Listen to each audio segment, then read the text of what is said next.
When I retired from work, my friend and neighbour was the then voluntary services manager here, and we used to go out walking together.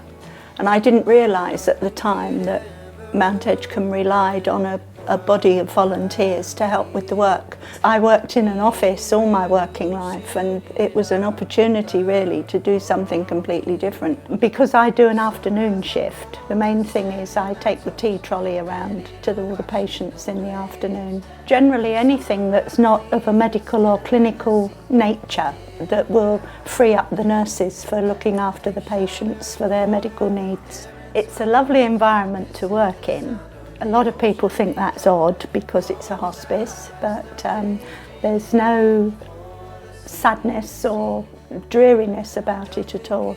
It's a spotlessly clean environment to work in. There are occasions when it's sad, but at least you know that the person who has gone couldn't have been better cared for at the end of their life. It's a very rewarding thing to do, and it takes you out of yourself because you're not thinking about yourself, you're thinking about the people you're trying to help. And hopefully, the people that you're helping will come through it and come out the other side and, lead a full life again.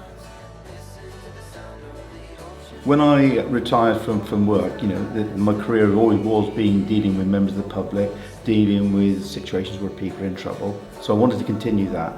But also my brother unfortunately passed away a few years ago, and he received care, love and support in a hospice, and I wanted just to actually give something back to that kind of organisation. I helped them do their fire training here, both at St Julia's and at Mount Edgecombe. From my previous career, I think it's just actual communication skill where you can talk to people. I was in an emergency service, so you're dealing with people who've got difficulties, and that quite often happens here, and you're able to talk to them in a way, you've got some empathy and can support them as well.